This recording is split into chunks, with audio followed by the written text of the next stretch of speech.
what's going on, guys? Devin here with Backcountry Exposure. Let's talk about and review the Lanshan 1 tent that's available from various manufacturers, whether it's MIER.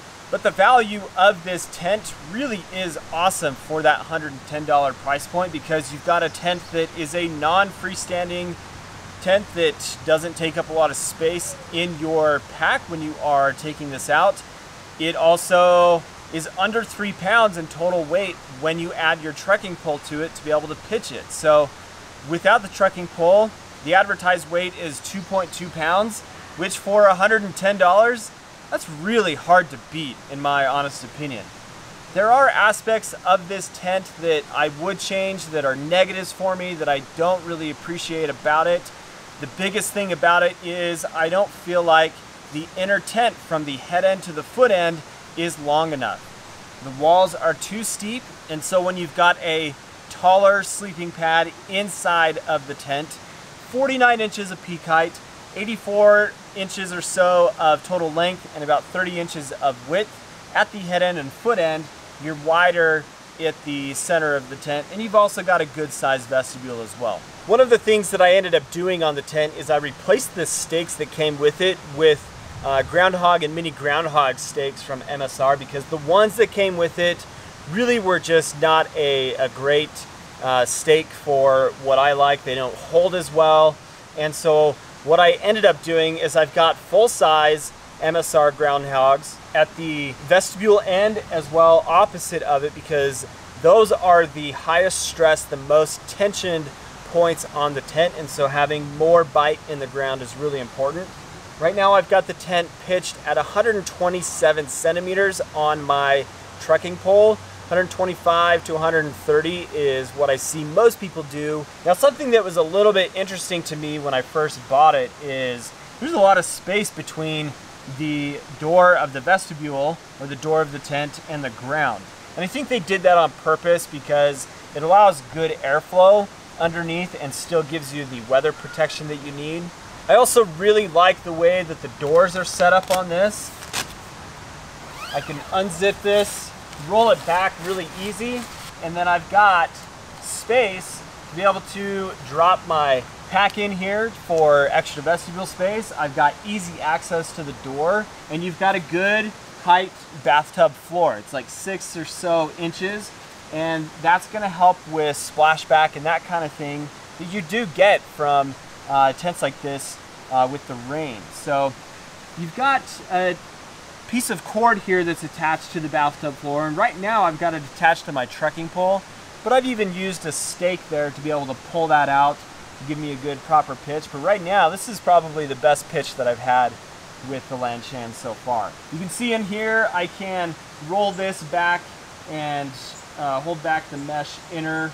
You've got really steep walls on this entire inner mesh tent.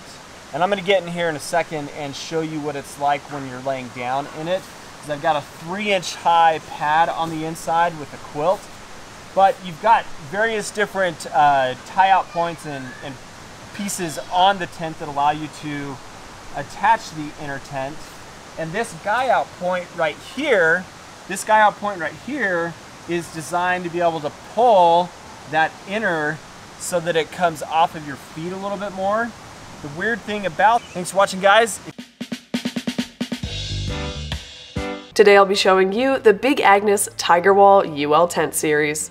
This impressively light line of backpacking tents offers a surprising amount of livability for the weight, along with responsible materials that lessen their environmental impact. Let's take a closer look. Offered in 1, 2, and 3-person configurations, the Tigerwall UL tents all provide lightweight, packable shelter for backpackers, along with helpful features to keep you organized and comfortable.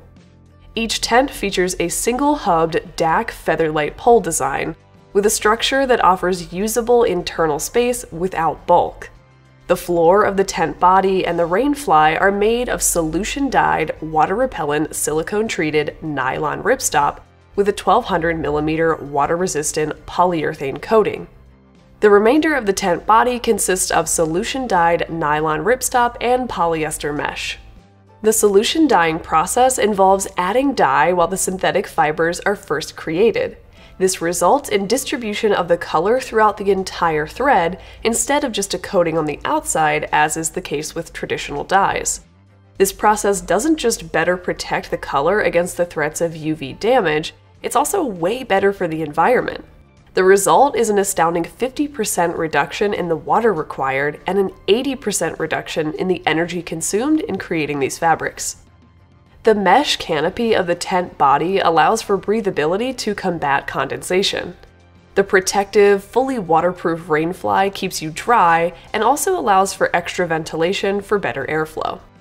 Setup is super simple thanks to the unique tip-lock tent buckles. They serve multiple functions, securing the pole tip, attaching and tensioning the rainfly, and offering a loop to stake out the structure. The structure is freestanding, but we recommend always securing the foot end corners with stakes to ensure the best stability and interior room. We also recommend utilizing a corresponding Big Agnes Tiger Wall footprint, sold separately, to protect your tent. Having the footprint also allows for fast fly setup, combining the poles, footprint, and fly for a super light shelter option. Inside, a few really helpful pockets allow you to easily sort your gear and have more room on the floor of the tent. The poles. Thanks for watching, and we'll see you on the trail. This is my experience of a camping night, premiering the tent. The assembly is very simple, which is a normal feature in igloo tents.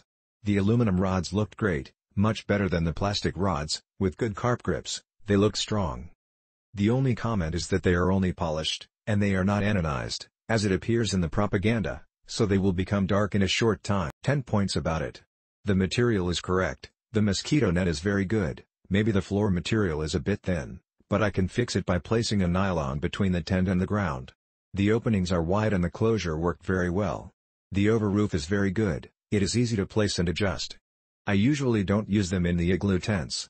It was a clear and dry night, with a minimum temperature of 18 degrees Celsius, so I had no cold, no humidity to check if there was condensation, so it will be for another time. The bag to store everything and is well done. Everything comes in and has goo. Original 1-star review. I needed a tent with 2 doors and bought this one based on the good reviews. When it arrived, the rainfly didn't have one of the loops to hold the flap up, so I exchanged it for another. When the second one arrived, it was a used tent. The rainfly had stains of some sort on it and the interior of the tent had grass and dirt in it, so I tried one more time. The third tent looked fine, but when I finally got the chance to use it, I saw that the mosquito netting had rips and snares in it.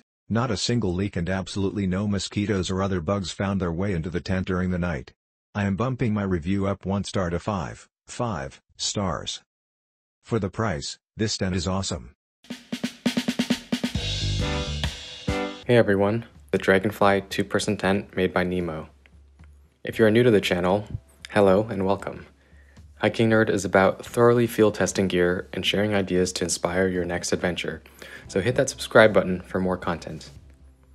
Okay, let's get into this review now.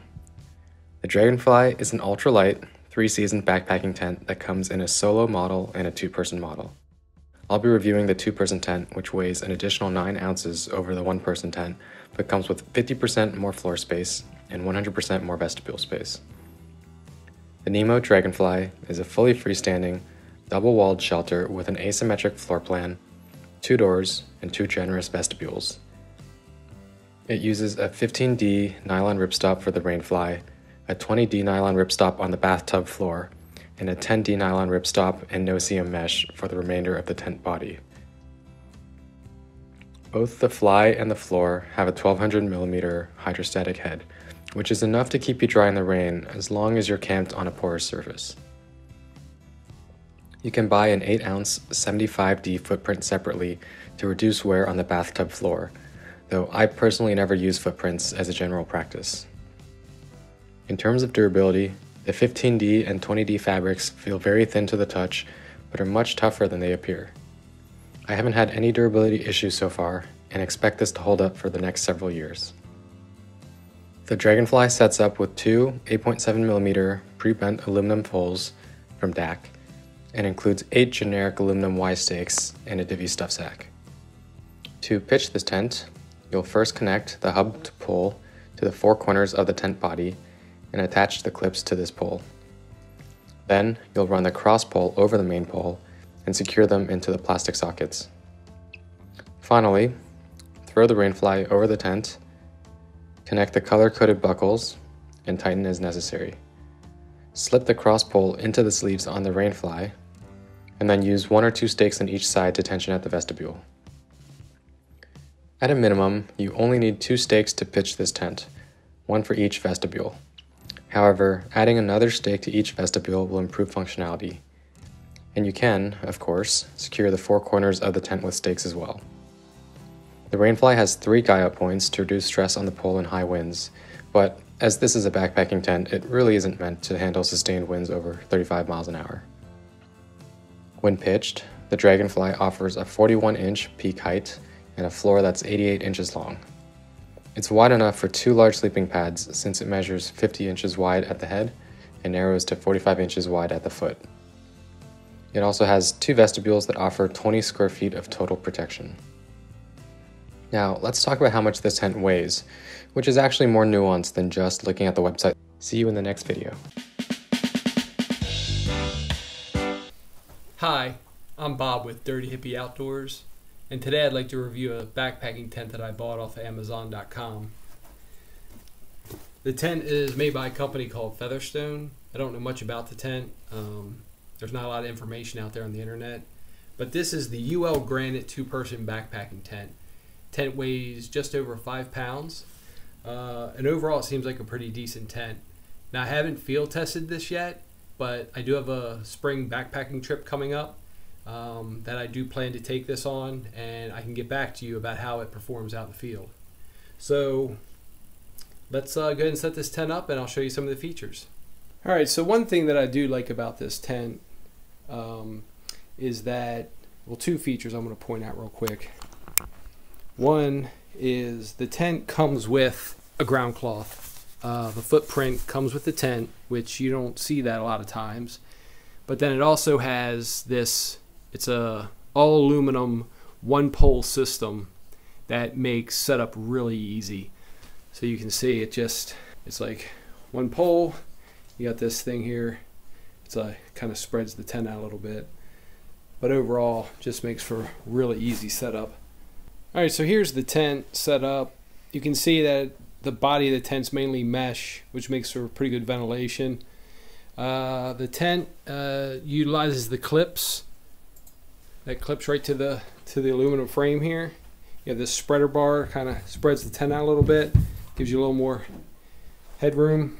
Alright, so here's the tent with the Dragonfly put on. You can see that the Dragonfly makes a pretty, when it's pulled out, it's a pretty decent vestibule when you have one of these on each side of the tent for gear and things like that. There's also each end of the tent ventilation doors that just kind of prop open like that. Once it's up and outside and staked down, it looks like it makes a pretty sturdy tent. All right, inside the tent, you can see it's pretty roomy. Has a couple nice features I just want to point out. There is a little bit of a gear loft and a hook for a light. There's also some pockets here, and there's a pocket here.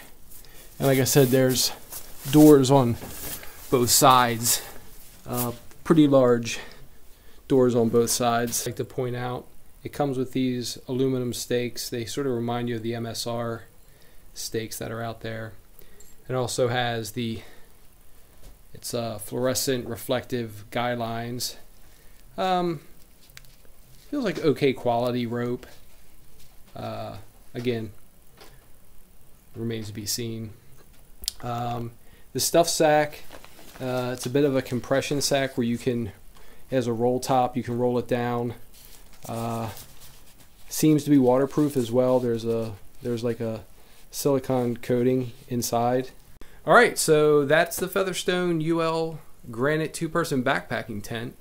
Again, I bought it off of Amazon for about $60. It retails for $120, so I caught it on a pretty good deal. Overall, it seems like a quality tent. Like I said, I haven't had it out in the field yet, but I will follow up with a review once I've had it out and see how it performs. So again, I appreciate y'all watching. I hope this review was helpful. Thanks for watching.